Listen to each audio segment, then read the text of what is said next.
¿Te has imaginado alguna vez enfrentarte a un guerrero de casi 3 metros de altura, cubierto de armadura de la cabeza a los pies? ¿Y si te dijera que hubo no uno, sino 2 gigantes así en la Biblia, tan temibles que hacían temblar de miedo a ejércitos enteros? Prepárate para un viaje épico a través de las páginas sagradas, donde descubriremos cómo Dios usó a los improbables para derrotar a lo aparentemente invencible. Nuestra jornada comienza en el desierto, donde los israelitas, recién liberados de la esclavitud en Egipto, enfrentaron a su primer gigante, Og, el rey de Basán. Imagina la escena: un pueblo que pasó generaciones en cautiverio, ahora ante un rey cuya cama medía más de 4 metros de largo. La Biblia nos da detalles fascinantes sobre Og en Deuteronomio 3:11. Pues solamente Og, rey de Basán, había quedado de los refaítas. Su cama, una cama de hierro, no está en Rabá de los hijos de Amón. De 9 codos es su longitud, y de 4 codos su anchura, según el codo de un hombre. Este versículo no solo nos da una idea del tamaño impresionante de Og, sino que también nos muestra cómo su fama se extendió, hasta el punto de que su cama fue preservada como una reliquia. Og no solo era grande en estatura, sino también en poder. Gobernaba sobre 60 ciudades fortificadas, cada una protegida por altos muros, puertas y cerrojos. Deuteronomio 3:5. Imaginen el terror que debió haber sentido los israelitas al encontrarse ante tal adversario. ¿Cómo podrían ellos, un pueblo sin experiencia militar, esperar derrotar a un gigante que comandaba un reino tan vasto y fortificado? Pero aquí está la primera lección poderosa que podemos extraer. El tamaño de nuestro desafío no importa cuando Dios está de nuestro lado. El Señor dijo a Moisés en Números 21:34, «No le temas, porque en tu mano he entregado a él, a todo su pueblo y su tierra». Esta promesa debió sonar casi increíble para los israelitas, pero Dios estaba a punto de demostrar que su palabra siempre se cumple. Es interesante notar que esta no fue la primera vez que Dios dio tal garantía a su pueblo. Antes de la batalla contra Og, los israelitas ya habían enfrentado y derrotado a Sehón, rey de los amorreos, con una promesa similar de Dios. Esa experiencia anterior debería haber fortalecido su fe, pero enfrentar a un gigante como Og seguía siendo una prueba formidable. La repetición de la promesa de Dios en este momento crítico nos recuerda que Él es paciente con nuestras dudas y miedos, siempre dispuesto a reasegurarnos de su poder y presencia. La batalla que siguió fue nada menos que espectacular. A pesar de toda la fuerza y las defensas de Og, los israelitas, liderados por Moisés y fortalecidos por la promesa de Dios, lograron una victoria aplastante. Deuteronomio 3:3-7 nos da una descripción vívida del resultado. Así, el Señor nuestro Dios entregó también en nuestra mano a Og, rey de Basán, y a todo su pueblo, y lo herimos hasta no dejarle sobreviviente. En aquel tiempo tomamos todas sus ciudades. No hubo ciudad que no les tomáramos. 60 ciudades, toda la región de Argob, el reino de Og en Basán. Todas estas ciudades eran fortificadas con altos muros, puertas y cerrojos, además de muchas ciudades sin muros. Y las destruimos completamente, como hicimos con Sehón, rey de Hesbón, destruyendo completamente todas las ciudades, hombres, mujeres y niños, pero todo el ganado y el botín de las ciudades tomamos para nosotros como presa. Esta descripción detallada sirve no solo como un registro histórico, sino como un testimonio de la completa victoria que Dios concedió a su pueblo.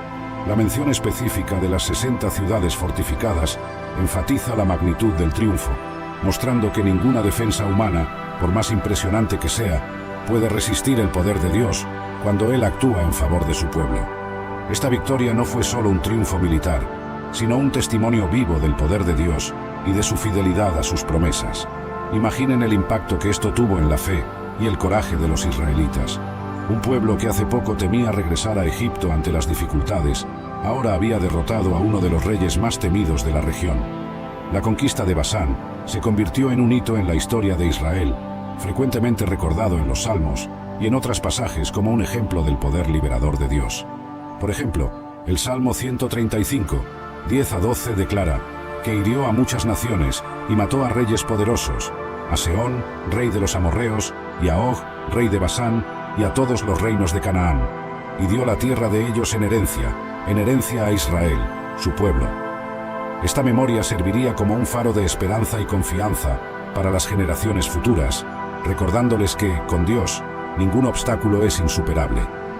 La victoria sobre Og no solo eliminó una amenaza inmediata, sino que también preparó el camino para la conquista de la tierra prometida. Basán era una región fértil y estratégicamente importante, ubicada al este del río Jordán. Su conquista proporcionó a los israelitas una base sólida para las futuras campañas al oeste del Jordán. Además, la derrota de un rey tan poderoso y temido como Og debió haber enviado ondas de choque a través de Canaán, sembrando el miedo en los corazones de los otros pueblos que los israelitas enfrentarían. Vemos evidencia de esto en Josué 2:10, donde Rahab, la prostituta de Jericó, dice a los espías israelitas: «Porque hemos oído cómo el Señor secó las aguas del Mar Rojo delante de vosotros cuando salisteis de Egipto, y lo que hicisteis a los 2 reyes de los amorreos que estaban al otro lado del Jordán, a Sehón y a Og, a los cuales destruisteis completamente».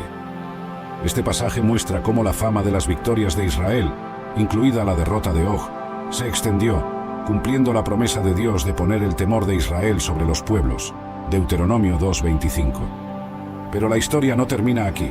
Siglos después, los israelitas se enfrentarían a otro gigante, quizás aún más intimidante que Og.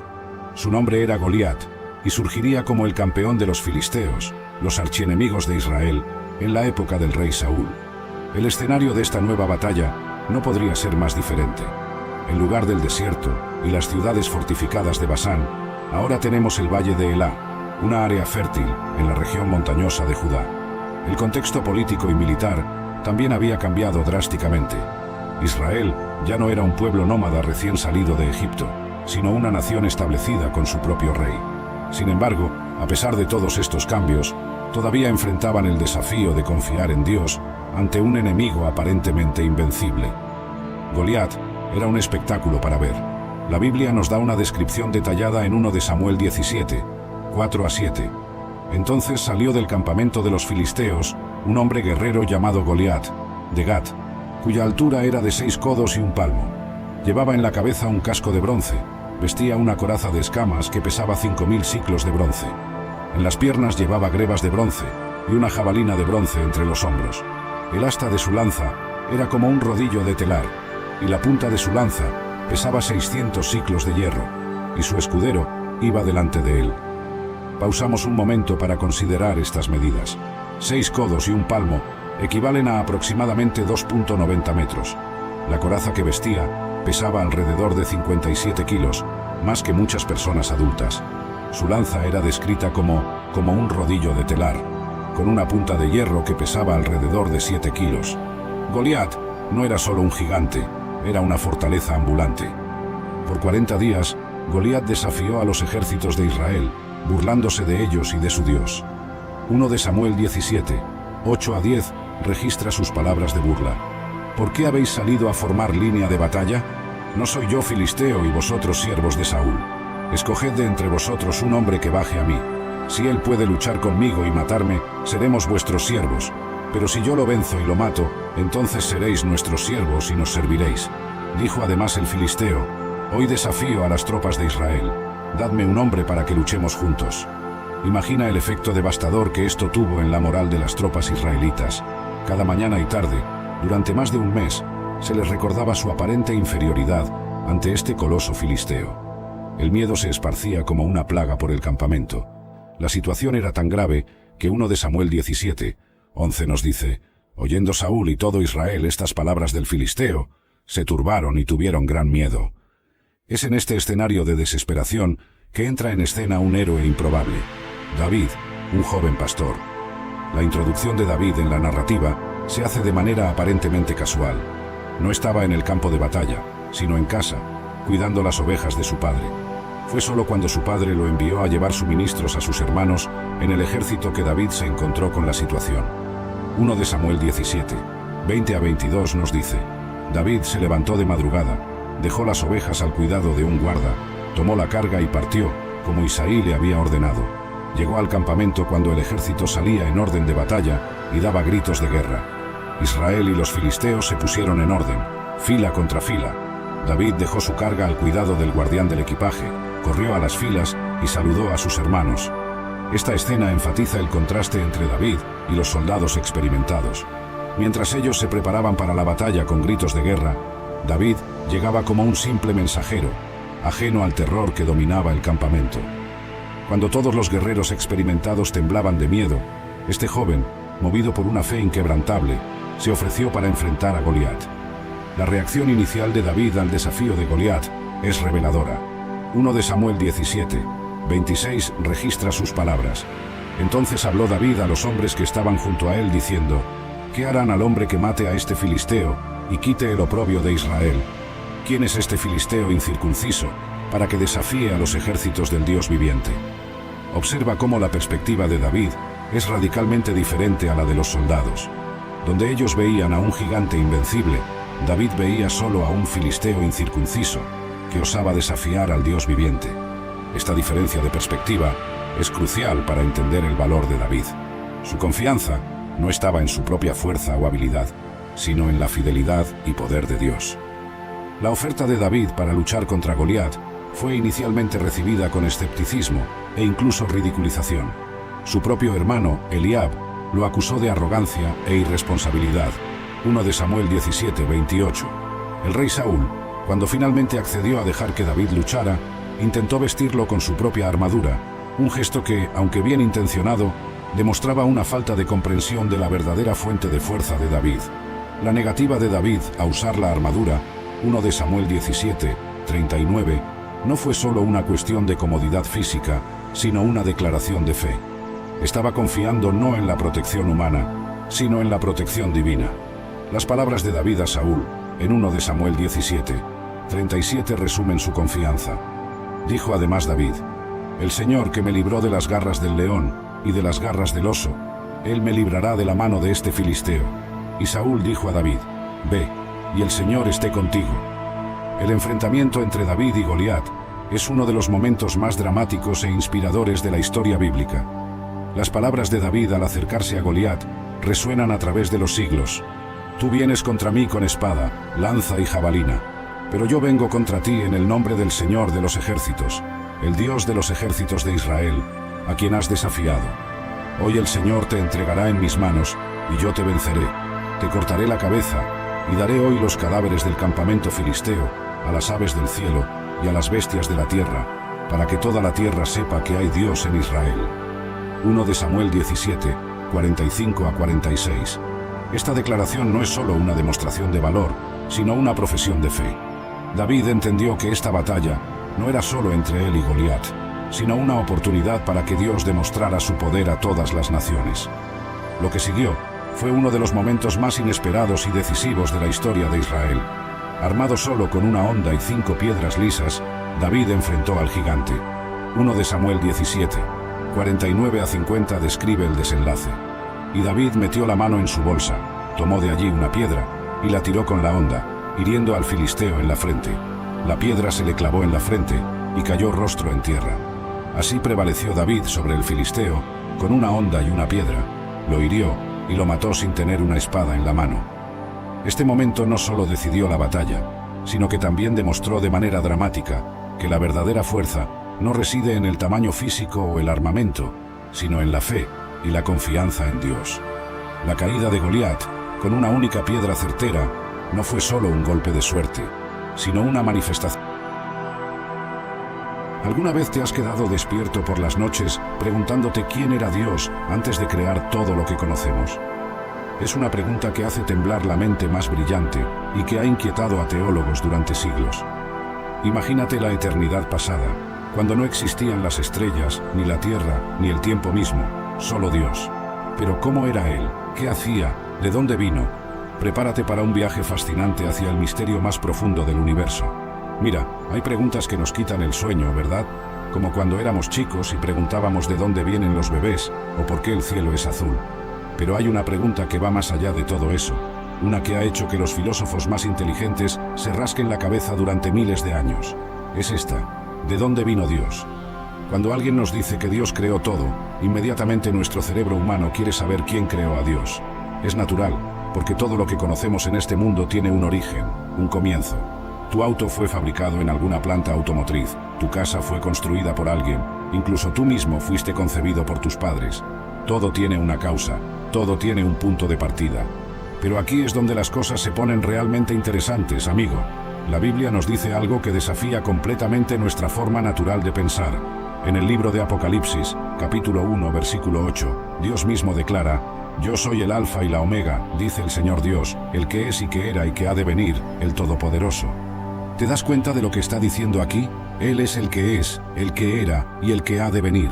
No dice el que llegó a ser o el que fue creado, dice el que es, en tiempo presente continuo.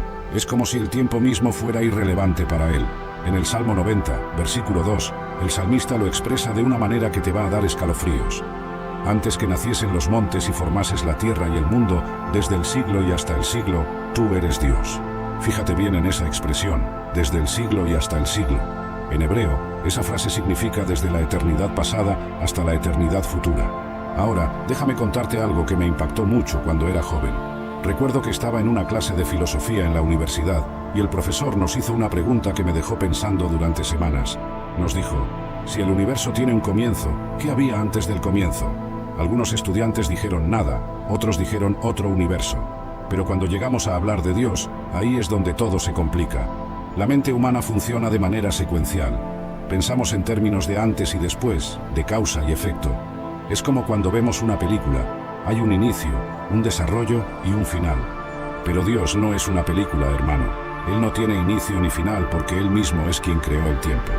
En el libro de Isaías, capítulo 44, versículo 6, Dios hace una declaración impresionante.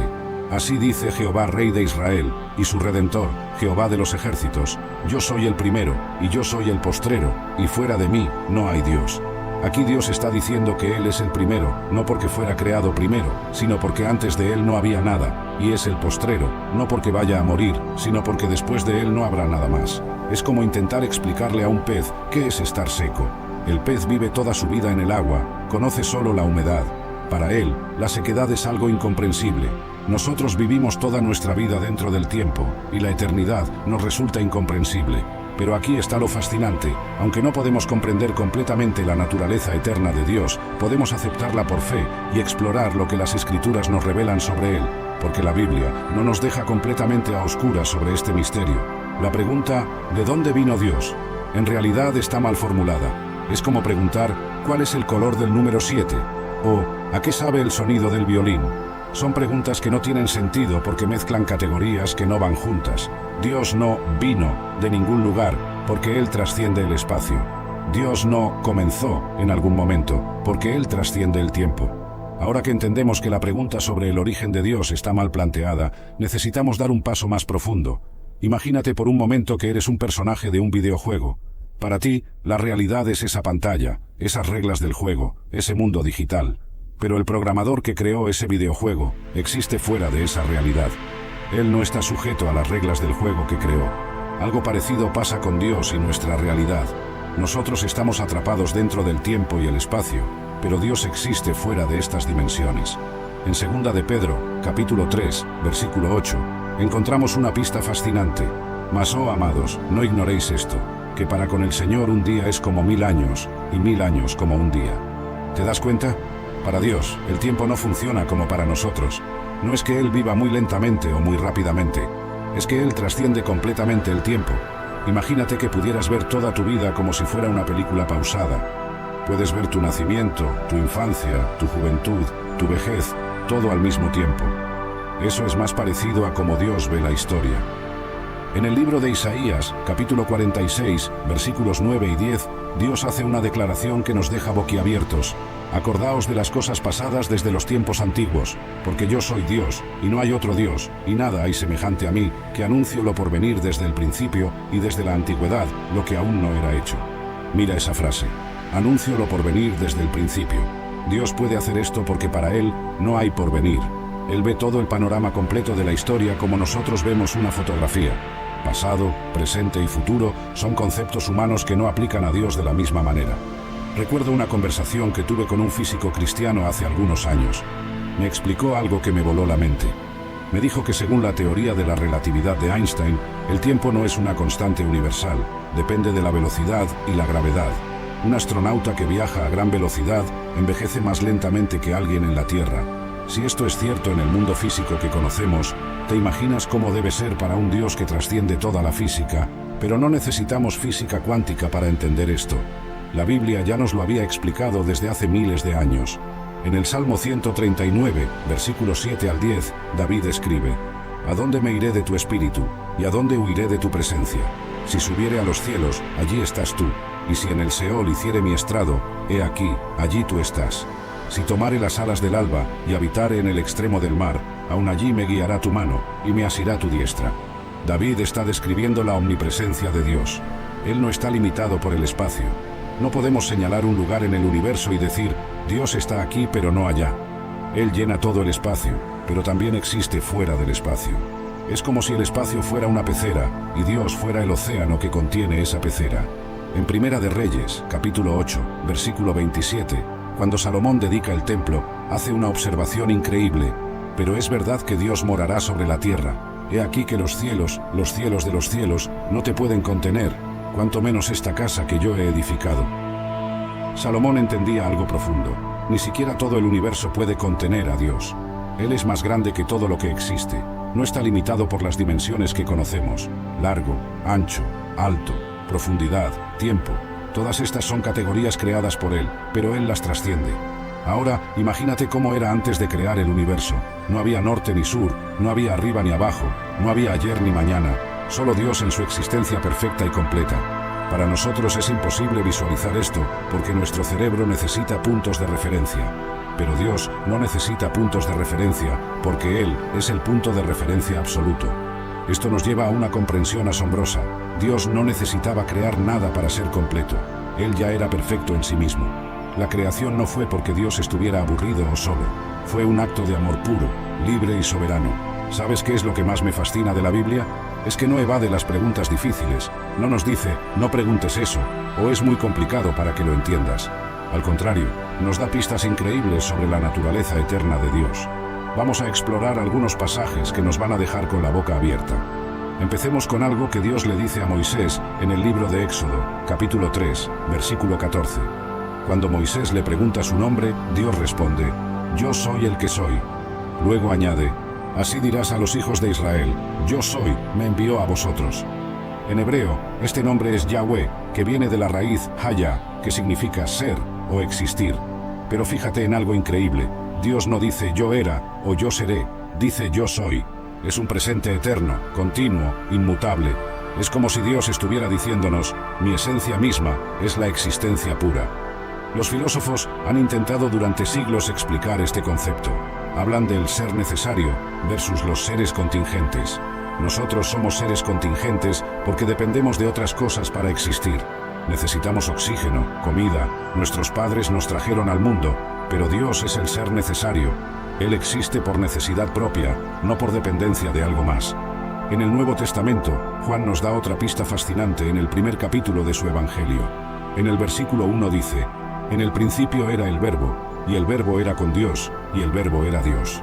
La palabra era en griego es en, que indica una existencia continua en el pasado. No llegó a ser o fue creado, sino que ya era desde antes del principio. Pero aquí viene algo que me vuela la mente cada vez que lo pienso. En el versículo 14 Juan dice: Y aquel Verbo fue hecho carne, y habitó entre nosotros. La palabra fue hecho es completamente diferente. Es egeneto, en griego, que significa llegó a ser, o se convirtió en. ¿Ves la diferencia? El Verbo ya era desde la eternidad, pero se hizo carne en un momento específico de la historia. Dios es eterno, pero se metió en el tiempo. Es como si un autor de una novela decidiera convertirse en uno de sus personajes sin dejar de ser el autor. En Hebreos capítulo 13, versículo 8, encontramos otra declaración poderosa.